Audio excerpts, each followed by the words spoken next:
जय श्री कृष्णा। राधे राधे। जिन बच्चों के विवाह में लगातार देरी बनी हुई है, ऐसे बच्चों के निमित्त सोमवती पूर्णिमा 13 जनवरी 2025 इस दिन किया जाने वाला एक सरल घरेलू एवं अचूक उपाय लेकर आए हैं, जिसके करने से बच्चों के विवाह में बनी हुई सभी प्रकार के विघ्न बाधाएं समाप्त होंगी और कुंडली में बनी हुई हर प्रकार के दोषों का निवारण हो करके और शीघ्र विवाह के योग बनेंगे। साथियों, जिन बच्चों के विवाह में लगातार देरी चल रही है और माता पिता द्वारा हर प्रकार की कोशिश करने के पश्चात विवाह पक्का नहीं हो रहा है, तो कुंडली में कुछ न कुछ ऐसे ग्रह बाधा दोष आ जाते हैं जिनके चलते विवाह में देरी बनती है। जैसे मंगल या शनि दोष आ जाए, या फिर राहु दोष आ जाए, या कुंडली के साथ में घर में कोई विरोधी ग्रह बैठ जाए, अथवा शनि महाराज की कुदृष्टि हो जाए, तो विवाह में वह देरी कराते ही हैं।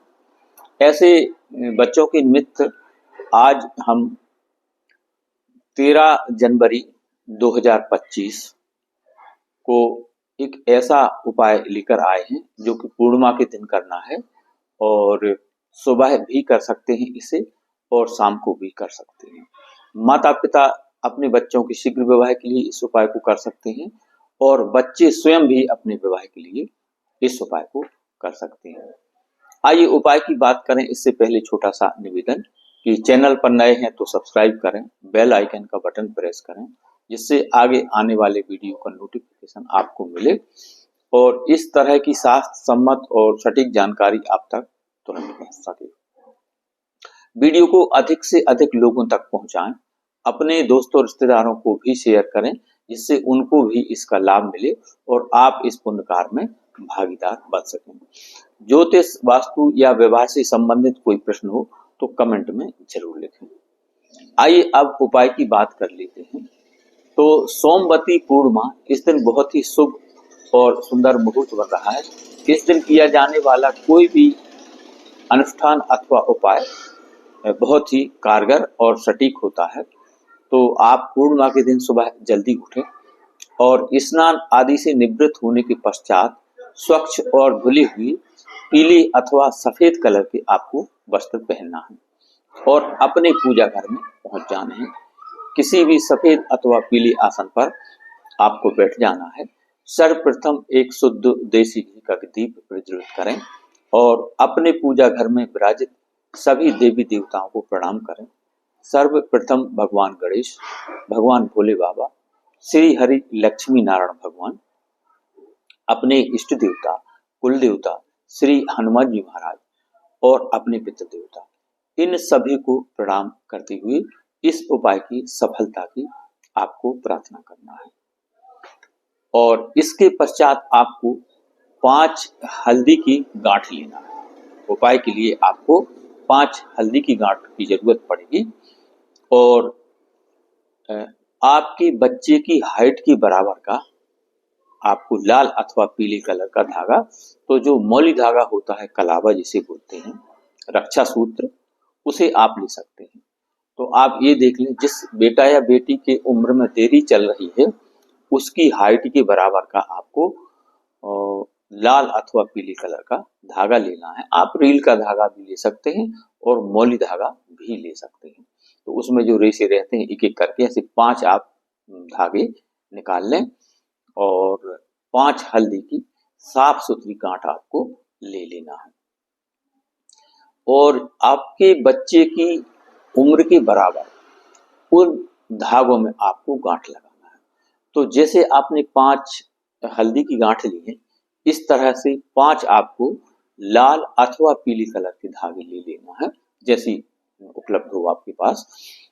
तो उसमें जो बच्चों की उम्र चल रही है, यानी जिस बेटा या बेटी की विवाह में देरी चल रही है उसकी उम्र के बराबर, यानी जो बच्चे मान लीजिए कि 28 वर्ष एज है और 29 में चल रहे हैं, तो आपको एक धागा में 29 गांठ लगाना है। और यदि बच्चों की उम्र मान लीजिए कि 30 वर्ष है और 31 में चल रहे हैं, तो आपको धागा में 31 गांठ लगाना है अलग अलग।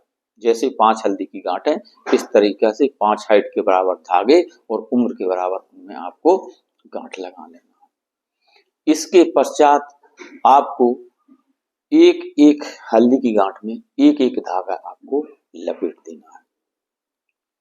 तो पांचों हल्दी की गांठ में 5 धागे आप उसमें लपेट देना है। इसके पश्चात श्री हरि विष्णु जी के चरणों में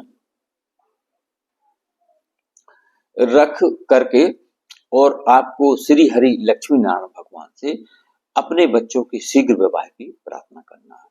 यदि बच्चे स्वयं कर रहे हैं तो जो 5 हल्दी की गांठें हैं और आपने जो धागा उनमें लपेटा हुआ है, श्री हरि लक्ष्मी नारायण भगवान के चरणों में रख दें, उनकी तस्वीर के सामने रख दें, उनकी कोई मूर्ति हो तो मूर्ति के सामने रख दें और अपने स्वयं के विवाह की प्रार्थना उनको करना है, बच्चे यदि कर रहे हैं तो। और माता पिता कर रहे हैं तो अपने बच्चों के विवाह की कि हे लक्ष्मी नारायण भगवान, यदि मेरे बच्चों के विवाह में कोई विघ्न बाधा बना हुआ है तो वह समाप्त हो जाए। यदि कोई मंगल अथवा शनि दोष बना हुआ है तो उसका निवारण हो जाए। कोई पितृदोष अथवा नजर दोष या फिर राहु दोष बना हुआ है तो उन सभी का निवारण हो जाए। और ऐसा कोई अन्य ग्रह बाधा दोष बना हुआ है जिसे कि हम नहीं जानते तो उन सभी का निवारण हो जाए। ऐसी आपको प्रार्थना करना है। और बच्चे स्वयं कर रहे हैं उस उपाय को तो उनको स्वयं के विवाह की श्री लक्ष्मी नारायण भगवान से प्रार्थना करना है। साथियों, इतना करने के पश्चात आपको जो 5 हल्दी की गांठें हैं इनको लेकर के आपको अपने आसपास यदि 5 अलग अलग मंदिर हैं तो आपको इनको मंदिर के मेन गेट की साइड में आपको रख देना है, अलग अलग ले जा करके। यानी जैसे भाई भगवान भोले बाबा का मंदिर है, रामचंद्र जी का मंदिर है, लक्ष्मी नारायण भगवान का मंदिर है, माता का मंदिर है, इस तरह आप देख लें कि अपने आसपास कोई ऐसे 5 मंदिर हैं तो मंदिर के मेन गेट पर साइड में आपको अपनी कामना बोलते हुए उस हल्दी की गांठ में धागा में लिपटे हुए आपको रख देना है और प्रणाम करके आपको चले आना है। और यदि इस तरह की कोई ऐसी संभावना नहीं बनती कि 5 मंदिर आपके आसपास नहीं है तो आप फिर अपने आसपास के किसी भी गार्डन में चले जाएं और 5 वृक्षों के नीचे आप उनको दबा सकते हैं। या वृक्ष जैसे पीपल का वृक्ष है तो उसकी जड़ के पास थोड़ी सी मिट्टी हटाई और आपने दबा दिया, या समी का वृक्ष है तो उसके जड़ के नीचे की थोड़ी सी मिट्टी हटाई और दबा दिया।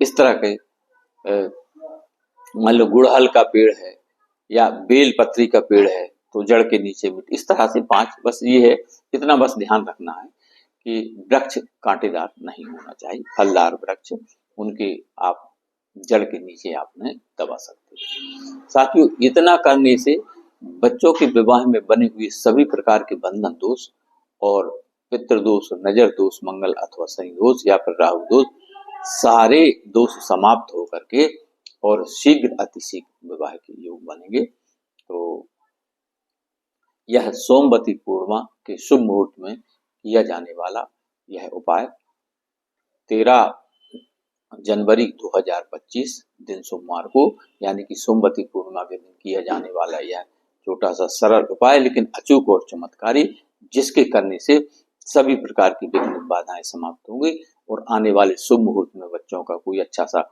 रिश्ता आएगा, शादी फिक्स होगी और शादी होकर रहेगी। तो जय श्री कृष्णा, राधे राधे। वीडियो पसंद आए तो लाइक, शेयर और सब्सक्राइब करें, अपने दोस्तों रिश्तेदारों को शेयर करें जिससे उनको भी इसका लाभ मिले और आप इस पुण्य कार्य में भागीदार बन सकें। धन्यवाद।